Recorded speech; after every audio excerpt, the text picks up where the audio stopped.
Rights Law Network. I, Snehal, I welcome everyone over here for the two-day meet on Protection of Women from Domestic Violence Act 2005. I would like to invite the moderator for the session today on the desk, and then we can begin the introduction to the court experiences and the judgment of PWDV Act. I would like to invite Dr. Sabina Martin on the desk. And Advocate Kirti Singh. There are other panelist members who should come on the dais, and that is Ms. Hafisa from Kashmir, Ali Manzar, Advocate Prahlad Vyas from Rajasthan, Advocate Gayatri Uttarakhand, Advocate Chisti from Rajasthan, Advocate Hanif from Gujarat, Advocate Divya Kirti from Madhya Pradesh, Ms. Manju Mishra, Advocate Zulekha from Maharashtra, Advocate Mehrunisa, Advocate Leena from Maharashtra again, Advocate Bhageshri, please come on the dais, Advocate Rama, Advocate Rajni from Delhi, Advocate Dhanalakshmi, and Advocate Cicely. I would now like to call upon Advocate Sheila Ramnathan from Human Rights Law Network. She is the one who will introduce to us for the two-day program. It's a great pleasure and honor to be here among all of you. Human Rights Law Network is very proud that we could arrange this workshop or a national consultation along with Majlis and other women's organizations. And for me personally, it's great to see so many young and experienced faces of women, and also many of the men who are so committed to women's issues. I'm supposed to be, the slot given to me is 15 minutes, and I think the time starts now. And Snehal is supposed to stop me the moment I finish 15 minutes. So I would request everyone to keep time. That's my first commitment to this meeting.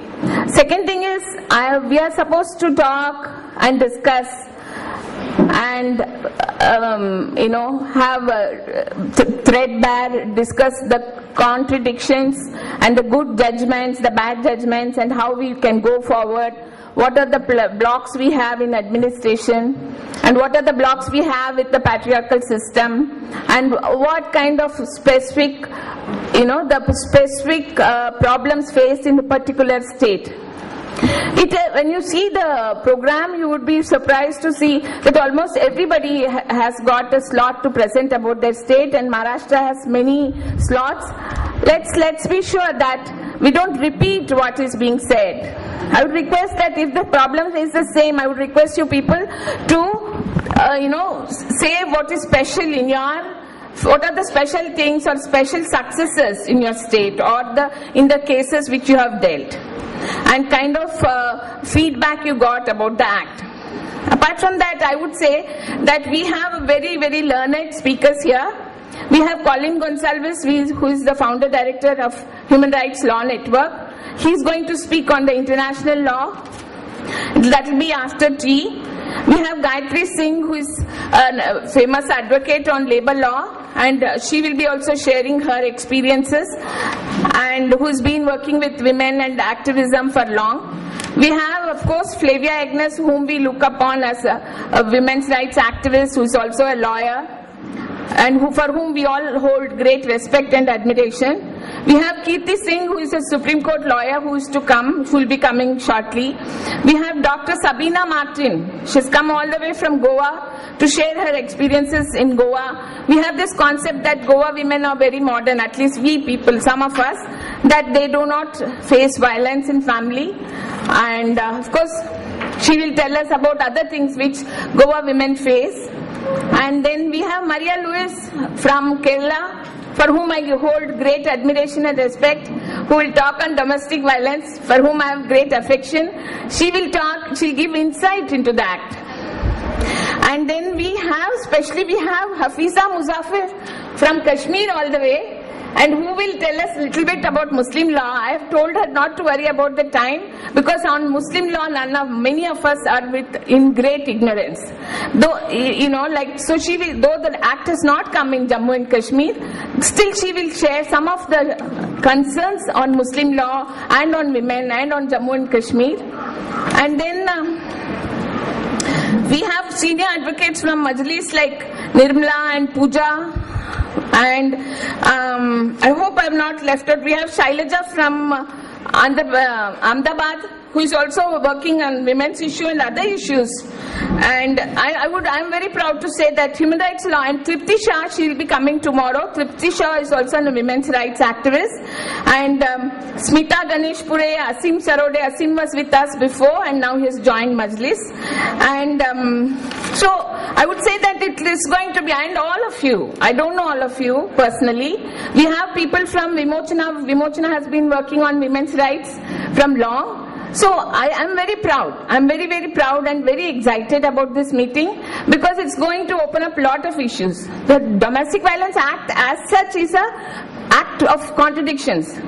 I would say that we got very good orders, but still we want more and more. So the thing here is that let's see the contradictions, but also let's see the advantages. And let's see how we can go ahead with the advantages. I want to just tell you briefly about Human Rights Law Network. We now work not only on women's issues, we work on many other issues. We work on Dalit rights, we work on tribal rights, we work on the prisoners' rights.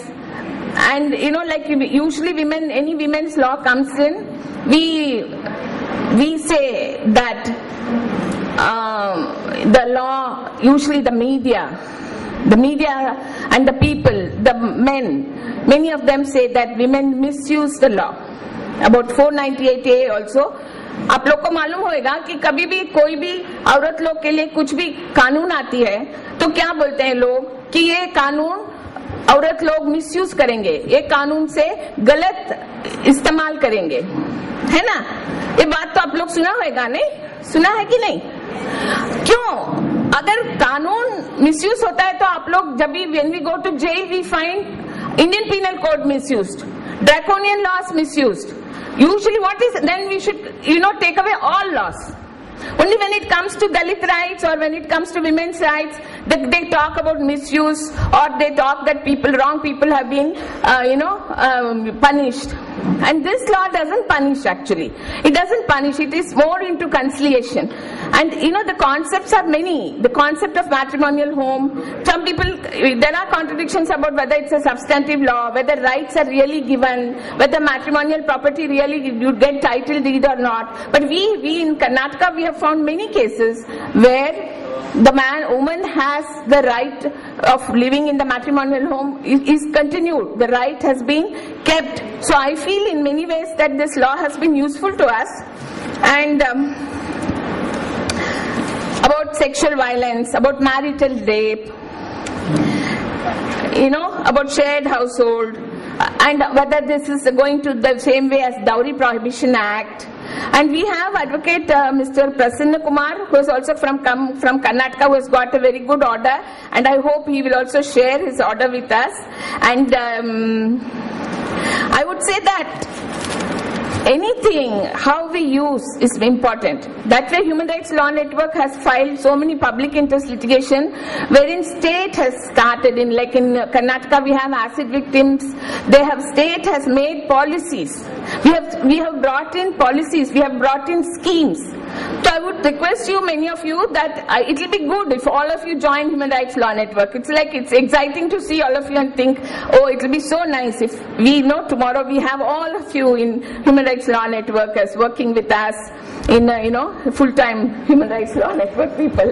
Anyway, what I want to say mainly is that the main intention of this meeting is to not only discuss how best we can use the law, because how much ever laws are there, violence continues.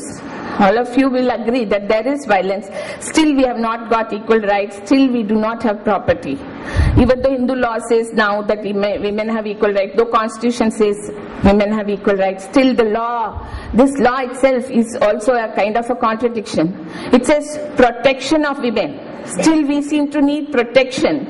And it's good that state has come into the sphere, that personal problems has become public, it has come to the public sphere. It's true that the government has taken the responsibility to protect us. But it is a sad thing that we still continue to need protection. We human rights people are said to be usually fighting against state atrocities. But here we are looking for state protection. So that itself is also a contradiction.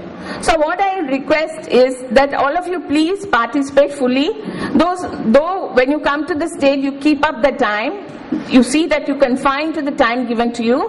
I am also confining to that. But at the same time, let us not go back with any doubts in our mind. Let's not go back feeling that you had something unsaid.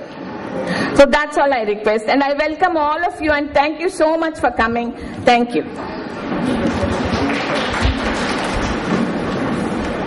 Thank you, Sheila. We have 5 minutes more to go. Okay.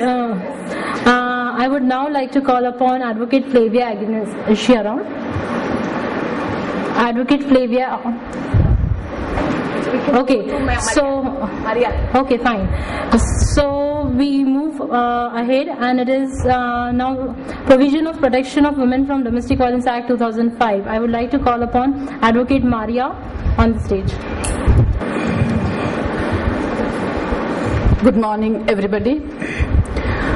I am Advocate Maria, part of this great family of HRLN. I come from Kerala. I am a practicing lawyer. I am here today before you to present in brief the provisions of this law. As you see from the law, and as told by the person who has introduced this now, it's only a law which protects people, protects women from violence.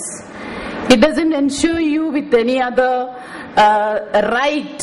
So we have to distinguish from right and the protection orders and from victims, protection for victims of violence.